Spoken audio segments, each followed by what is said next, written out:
I'm here to talk about success. The first rule of success is to have a vision. You see, if you don't have a vision of where you go, and if you don't have a goal where you go, you drift around and you never end up anywhere. I mean, as you know, I was born in 1947 in Austria after the Second World War.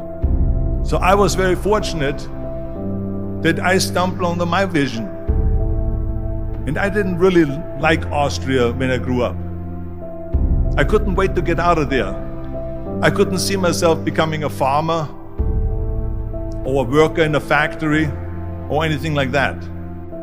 Even though my parents wanted me to stay there and have a normal life. But that was their vision, not mine. My vision was totally different. I felt that I was born for something special, for something unique, for something big. Then one day I went to school. I remember I was 11 years old, and they showed a documentary about America. And there they showed in this documentary the huge skyscrapers, the high-rises, the huge bridges, the 6-lane freeways, and all of this stuff. And I said to myself, that's where I want to be. I don't want to be around here with these little farmhouses and these little buildings. I want to be in America. One day after school, I walked by a store in Graz. So I went inside and I looked around, and then I saw a magazine. I saw a bodybuilding magazine that had Reg Park on the cover. Reg Park was then a 3-time Mr. Universe.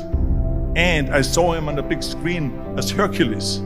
I read that and I said to myself, wow, this is the blueprint for my life. This is exactly what I want to do. I want to become a bodybuilding champion just like Reg Park. I want to get into movies just like Reg Park. And I want to make millions of dollars and be rich and famous just like Reg Park. Do you know how great it felt that I knew where I was going?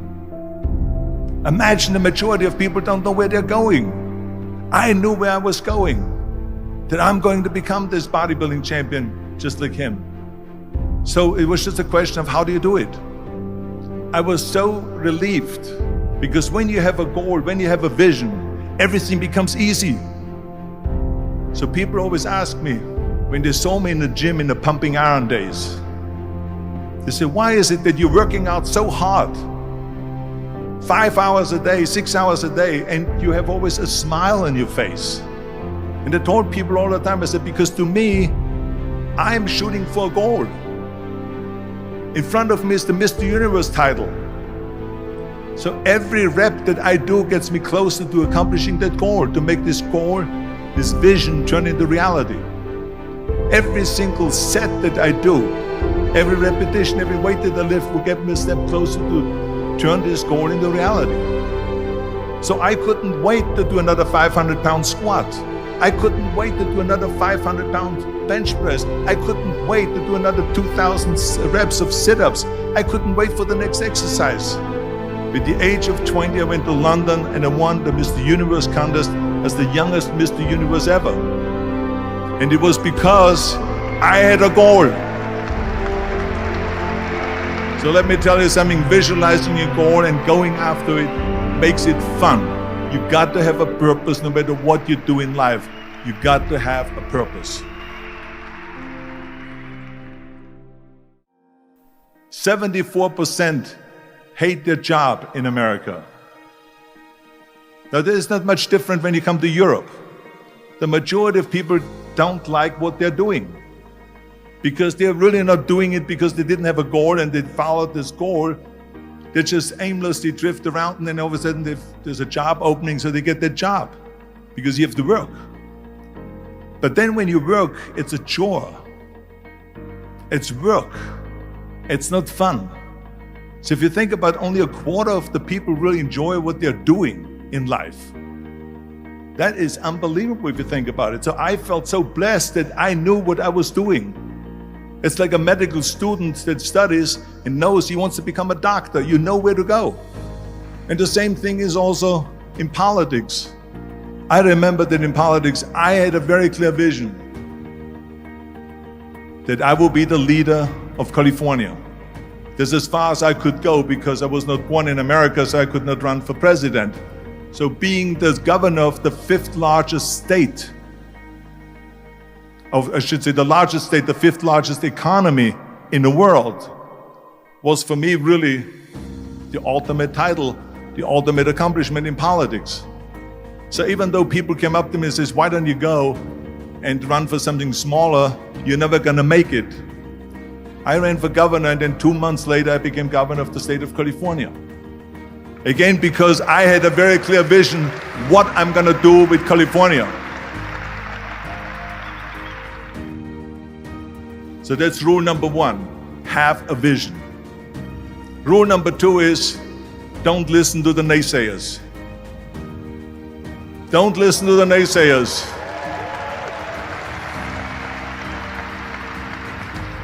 Everything I ever did, the thing that I heard out of people's mouth was, that's impossible. That can't be done. Or no. That is exactly what I heard, and of course I proved to the people that it can't be done.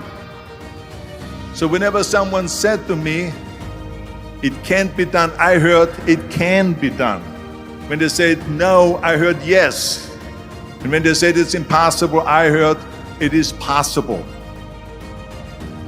I'm a strong believer of what Nelson Mandela said, that everything is always impossible until someone does it. Well, I'm gonna be the one, I said to myself, I'm gonna do it and I'm gonna show it to them. Maybe it has never been done before. That's perfectly fine with me. But I'm gonna do it. And I did not listen to the naysayers. It's all about the hard work that you put in. I said to myself, in bodybuilding I worked out 5-6 hours a day. I'm gonna do the same thing now for acting. And of course I went to college to study English. I studied the accent removal, acting classes, and all of this stuff, all day long. I worked and I worked and I worked. And within a short period of time, I made one movie called Hercules in New York, which of course went right into the toilet. But it didn't discourage me. I still had the same vision. And then all of a sudden I did Streets of San Francisco. I did Stay Hungry and Pumping Iron and The Villain. And then all of a sudden I was asked by Dino De Laurentiis and by Universal Studio to star in Conan the Barbarian. And after I did Conan the Barbarian, the director at the press conference said to the press, the director was John Milius. He said to the press, if we wouldn't have had Arnold, we would have had to build one. So think about that. The very body that they said can never be sold because the time is wrong.